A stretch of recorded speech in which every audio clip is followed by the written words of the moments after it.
Bonjour, bonjour ou bonsoir, bonsoir mes belles étoiles. J'espère que vous allez toutes et tous bien. Merci, merci d'être là. Merci encore une fois de, de me tenir compagnie en écoutant mes vidéos, en les regardant. Merci, merci beaucoup. Alors aujourd'hui, moi j'aime bien sortir des sentiers battus, comme on dit. J'aime bien aller chercher des réponses où des fois on se pose même pas de questions. Et oui, c'est un petit peu ma marque de fabrique. Alors aujourd'hui, je vais vous faire une vidéo par rapport à quelque chose qui peut être soit un rêve, soit un cauchemar, mais le sujet est très pointilleux, pointu, je vais dire. Vous savez, je vais parler d'un pays que l'oncle Sam et puis que je vais l'appeler, vous savez, un espèce de drapeau tricolore, et surtout, un pays en particulier qui avait beaucoup convoité ce pays-là. Quand on lit et quand on connaît un peu l'histoire, dans ce pays-là, qui est un pays avec une culture bien spéciale, avec des coutumes bien spéciales, on entend la musique de ce pays qui est jolie, regardez, écoutez. C'est de la flûte. C'est de la flûte et où une science, une très grande science est venue de ce pays. Ils ont un savoir-faire extraordinaire. Vous savez, chez eux, on va dire que c'est un pays qui est riche, qui est puissant, qui est vaste. Et ce pays-là peut intimider n'importe quel autre pays, surtout ses propres voisins, bien sûr, avec un sentiment de supériorité dans leur façon d'être, même s'ils sont très discrets, s'ils sont très mystérieux.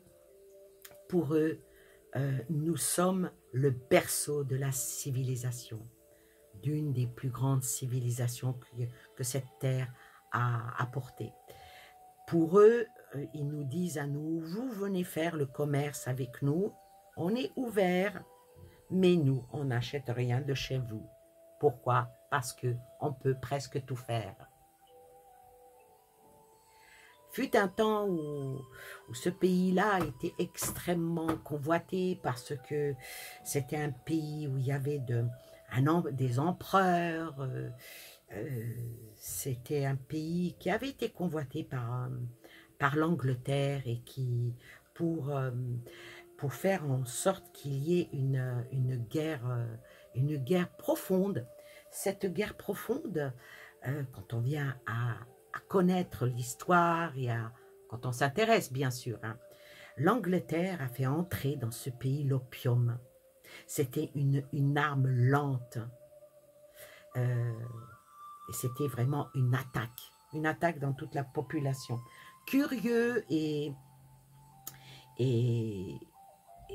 vouloir savoir qu'est-ce que c'était, ce pays-là s'en est donné, et malheureusement, il y a eu beaucoup de destruction. Oui, parce que à un moment donné, sur cette attaque, on va donner même une date, en 1839, l'empereur, à Khartoum, a fait détruire l'intégralité des stocks d'opium britanniques, et on a découlé des représailles. Les Anglais, ils ont mené une série d'attaques dans le sud du pays, ce qu'on appela la première guerre de l'opium. La Grande-Bretagne l'emporte, l'empereur était contraint de signer un traité, et ce pays-là, qui est la Chine, s'est vu devoir payer 21 millions de dollars d'indemnité et céder Hong Kong. Tout cela pour de l'argent, car l'Angleterre était à court d'argent. Et en plus, comme on sait qu'ils sont friands de thé, et le thé se monnayait. Ce pays-là, qui est le pays du thé, de la porcelaine, de la soie, et puis de toutes les chinoiseries que l'on aime bien. Alors, la Chine, que, on va dire que certains voudraient, en lui faisant la cour, comme à une belle femme, voudraient en faire un allié, voudraient se l'approprier. La Chine est un pont entre des puissances. Et beaucoup maintenant lui font la cour. Pourquoi? Parce que c'est une puissance et elle prend de plus en plus de puissance. C'est un peuple très discret, mais on va dire que c'est aussi, même s'il est discret, il est belliqueux, ce peuple-là. Alors l'oncle Sam, Mère Europe, vont et lui font la cour pour essayer de détrousser. Mais eux, malgré tout ce qui s'est passé, n'oublie pas comment ils ont été écrasés et à en être... je pense pas que c'était peut-être un peuple qui pardonne, mais c'est pas un peuple qui oublie. Alors la question que là je vais poser, parce que je pense peut-être que vous aussi vous avez pu voir que la Chine est en train de donner un grand coup de pied aux States avec leurs puces. Et oui, on n'en veut plus.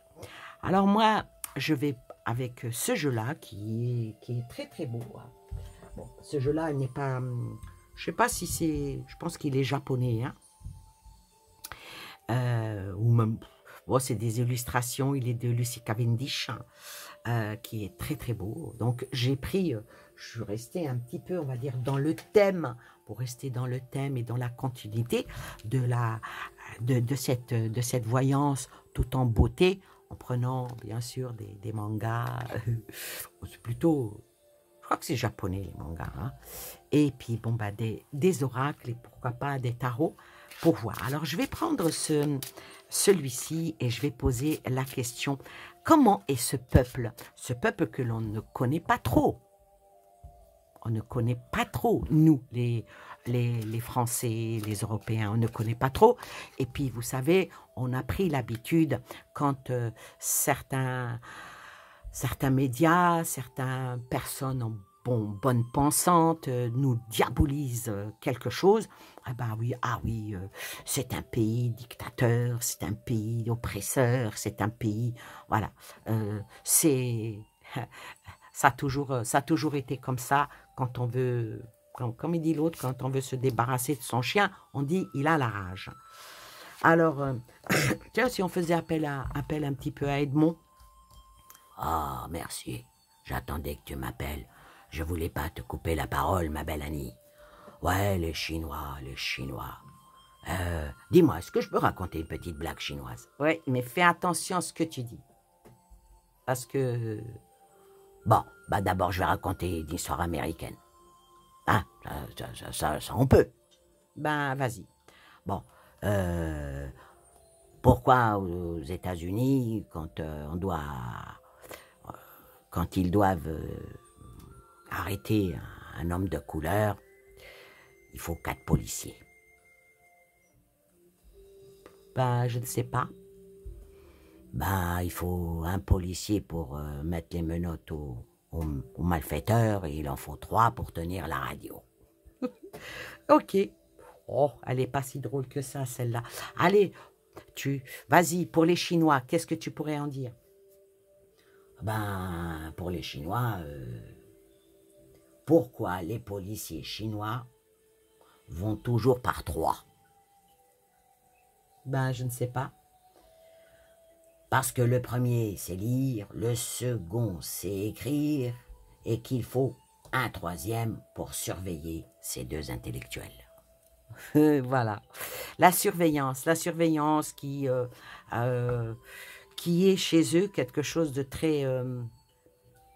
très banalisé, on va dire. Et, et là, on va voir leur mentalité, comment qu'elle est. Ouais, elle a une petite dernière pour les Chinois. Un Chinois commence un cours de sport. Et son prof l'interpelle et lui dit « Li, fais-moi 20 pompes. » Oui, et elle est quoi la chute? Ben, Li lui dit « Pas de problème, monsieur. Vous voulez quoi, des Nike ou des Adidas ?» Oh, voilà, voilà, c'est un peu l'humour à l'arrache. Alors, le peuple chinois, comment est-il vraiment?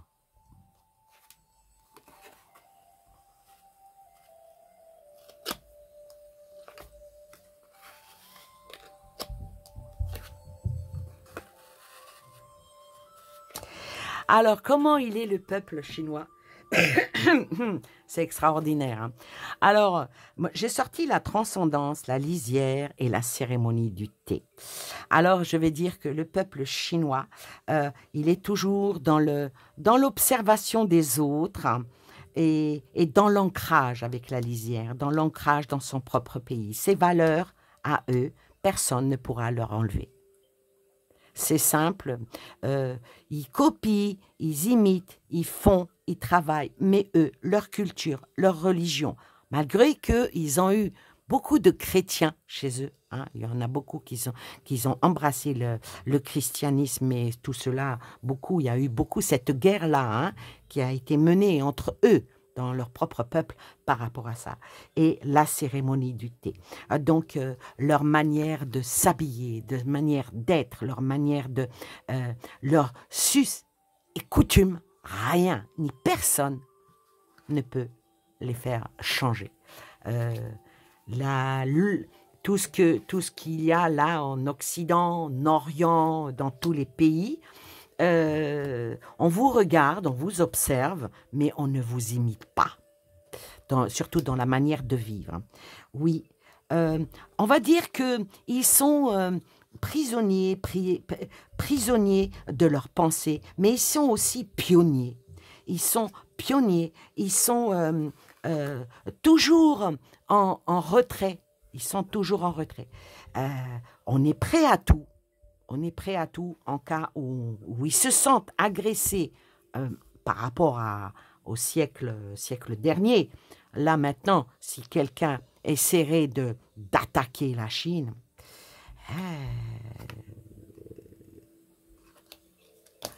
il ne s'en sortirait pas comme ça. Parce que c'était quand même un peuple extrêmement uni, discipliné.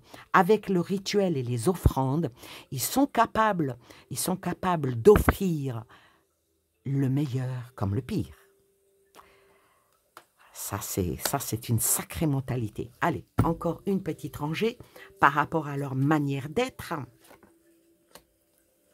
Ça sort bien, hein, c'est pas mal. C'est pas mal. Alors maintenant, on a vu leur manière d'être et comment ils réagissent vraiment avec les autres, avec leurs voisins, avec ceux qui vont leur faire la cour. Comment ils réagissent avec eux. Ils réagissent toujours avec bienveillance. Eh oui. Un Chinois qui coupe ses petits légumes en vous souriant. Si vous tendez la main, il vous coupe le doigt et puis le doigt va cuire avec les légumes. Hein. Ah, donc, ils sont toujours, comment qu'ils font avec le reste du monde. On va dire qu'ils sont à peu près avenants. Ils sont à peu près avenants et ils aiment bien que les autres partagent leur sagesse, leur savoir, leur médecine, parce que la médecine chinoise est quand même reconnue depuis molt. Ils travaillent beaucoup avec les herbes, avec les aiguilles, tout est dans le minutieux. Donc, quand on prend de leur savoir, ça ne les dérange pas. Ça ne les dérange pas parce que pour eux, vous avez votre beauté à vous, parlons du reste du monde, mais nous, on a une beauté. On a une beauté éternelle hein, avec les rituels et les offrandes, mais pour eux, la beauté des États-Unis, de l'Europe, de tout le reste du monde, c'est des beautés éphémères. Voilà comment ils sont, comment ils pensent, qu'est-ce qu'ils pensent de nous. Je vais dire que ils peuvent être des pacifiques, très très pacifiques. Les quartiers chinois, il y en a par exemple à Paris. Ben, c'est pas de 13e, hein, il n'y a pas de problème avec eux. Hein. Alors, maintenant, on a été dans la douceur, maintenant on va aller dans le vif du sujet. Qu'est-ce qu'ils ont l'intention de faire en cas où on les enquiquine? C'est important ça. Et celui qui les enquiquine le plus, eh ben, c'est pas totalement un voisin, mais déjà, on va dire, je vais poser une question, est-ce qu'ils ont de la rancune contre les Anglais? Parce qu'ils n'ont pas fait que du bien, les Anglais, là-bas. Hein? Est-ce qu'ils ont de la rancune? Oh là, ah oui. Ah oui, ah oui, ah oui, ah oui. Ils ont de la rancune. Regardez, même le monsieur, c'est un Anglais. Ils ont de la rancune. Ils leur en veulent hein, pour l'emprisonnement de la tête et de l'esprit. Ils en ont beaucoup souffert hein, de tout ce qui venait. Ah oui, mais avec le petit magicien, là, je ne vais pas dire qu'ils attendent une revanche, mais si l'occasion leur était donnée, ils pourraient s'allier avec d'autres. Oui, ils pourraient s'allier. Mais pour le moment, ils ont beaucoup de rancune, ils ont beaucoup de... Il y a une histoire, il faut la connaître, l'histoire. Je vous invite à essayer de connaître l'histoire, la colonisation hein, de l'Angleterre, puis d'autres pays, l'Europe en entier. Hein. Ils se sont réunis, je sais pas combien de 8 ou 9 pays hein, contre la Chine pour lui faire baisser les Chines. Ah oui, ça rime. Et maintenant, la puissance qu'a la Chine, c'est le commerce, c'est les transactions. C'est une puissance. Là, c'est la puissance mondiale. Alors, on va voir.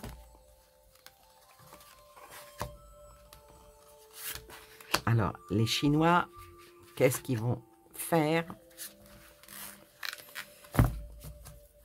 Parce que pour l'instant, les Chinois, l'argent. Pour l'instant, ils sont dans l'argent, ils sont dans leur sécurité à eux. Ils sont dans leur sécurité et ils patientent, ils attendent quelque chose. Ils attendent le temps, ils sont là en observation, comme si qu'ils attendaient leur pour prendre un nouveau départ. Mais est-ce qu'ils vont prendre ce départ seuls? Parce que ça m'étonnerait. Ça m'étonnerait qu'ils prennent un départ comme ça seuls.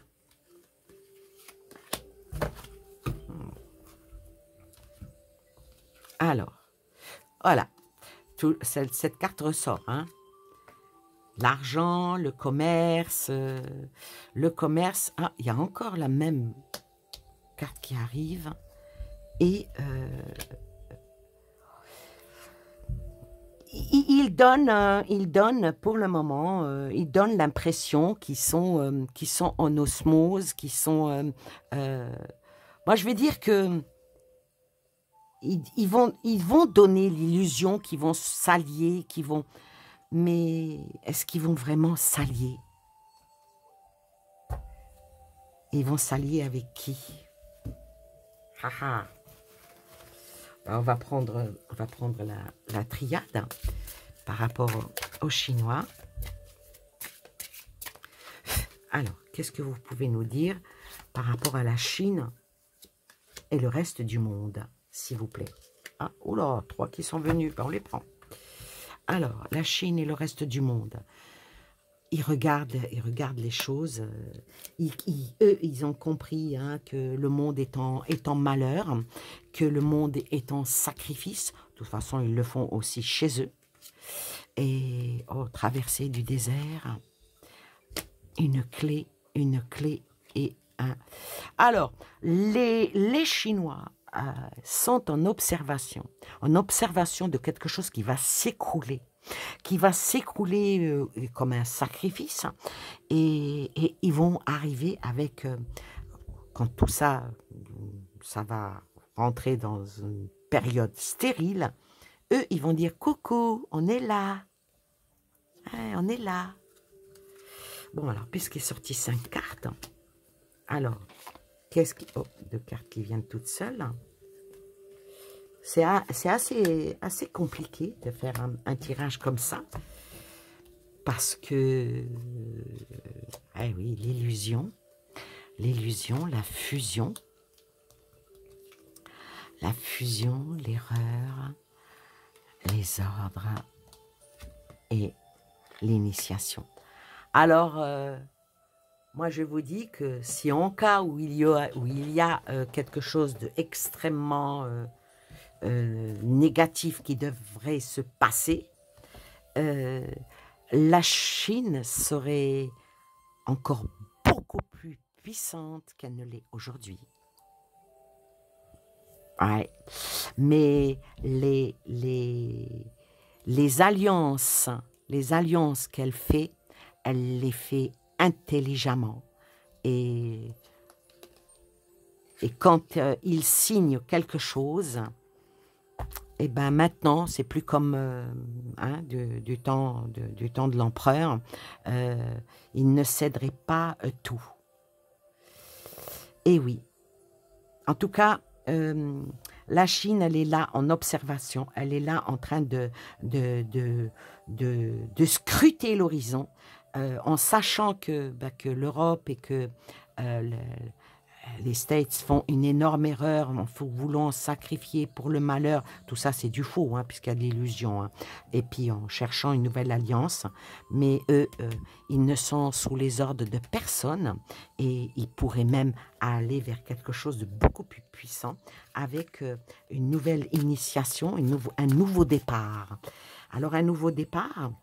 Alors, on va voir ce nouveau départ. J'aurais dû peut-être prendre le jeu avec des continents. Ce nouveau départ, comment que eux, ils se voient dans l'avenir.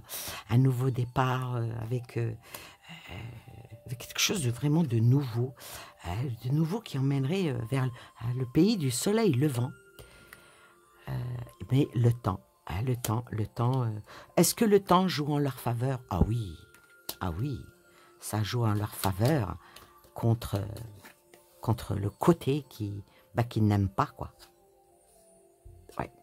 Alors, je vais conclure en disant que si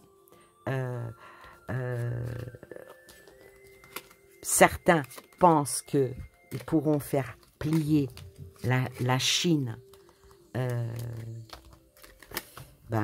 ils sont dans une grande illusion. Hein. Ouais, mais dans leur pays, il y a quand même des malheurs, il y a quand même des sacrifices. Ils sont spéciaux. Ils sont spéciaux, mais ils acceptent ce qui... Ils sont comme ça. Ils sont comme ça. Alors, je vais poser une dernière petite question.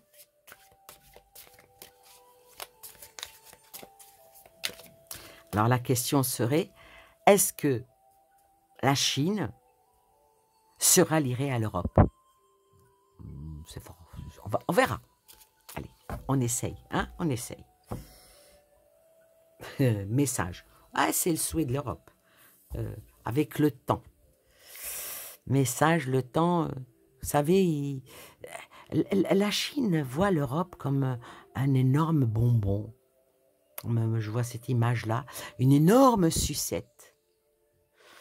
Une sucette, on la prend en bouche, on déguste, vous voyez, ça met du temps à fondre. Ah, ah. Pas mal l'image. Hein. Alors, est-ce qu'elle pourrait devenir, la Chine, une alliée de l'Europe?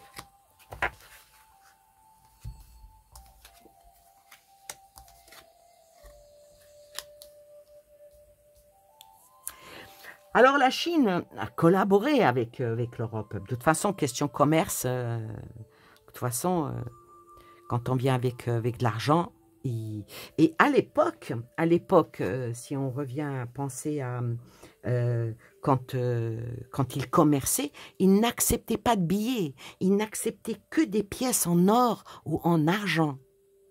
Ils ne commerçaient que comme ça. Voyez? Et ils n'étaient pas pour le troc comme d'autres pays, où je parle des siècles passés. Alors, pour s'unir à l'Europe, avec la foudre et la science, ça ne va pas se faire. Hein. Ça ne va pas se faire. Hein. Bon, les États-Unis, c'est même pas la peine qu'on pose la question. Message. Tant qu'on les enquiquine pas, tant qu'on les titille pas, tant qu'on on ne les ennuie pas, ils sont comme ils sont. Mais dans cette carte-là, avec la science et cette carte-là, je t'observe, je te regarde.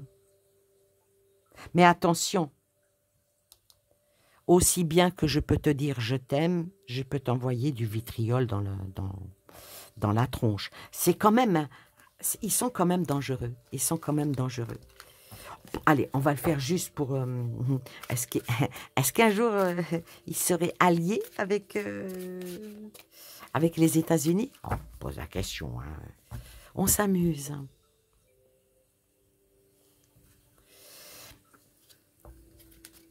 Non, non, non. Là, avec les racines et la mort, c'est même pas la peine. Jamais. Jamais on leur a fait trop de mal. Trop de mal. Trop de mal. C'est mort. Alors maintenant, on va poser la question, est-ce qu'il s'allierait, bon, avec les États-Unis, c'est mort, est-ce qu'il deviendrait un allié puissant et fidèle, on va dire, aux Russes, par exemple?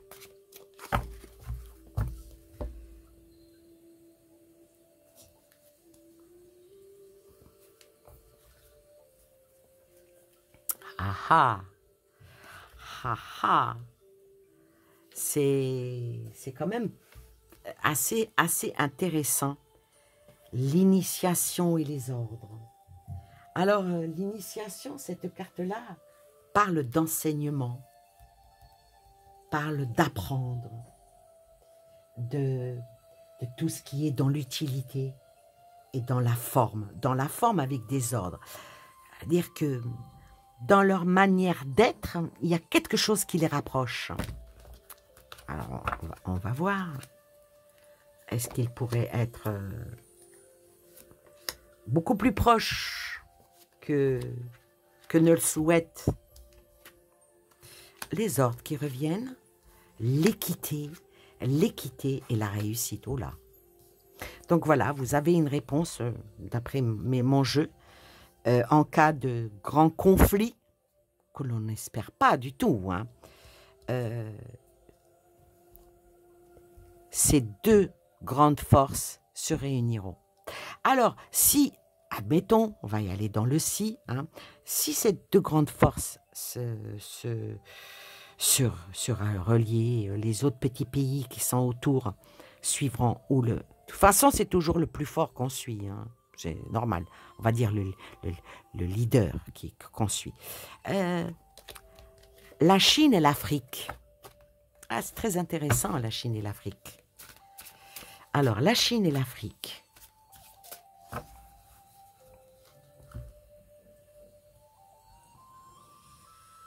à la coupe, beaucoup d'épreuves. Beaucoup d'épreuves par rapport à l'Afrique et l'adversaire. Ah, donc l'Afrique, ben, comme on sait, hein, elle a un adversaire puissant et elle a eu beaucoup d'épreuves. Hein. Faut arrêter de se voiler la face. Donc là, l'épreuve de l'Afrique, la Chine et l'Afrique, je crois que, on va dire qu'ils sont presque sur la même longueur d'onde. Alors, est-ce qu'ils pourraient être, on va dire, partenaires?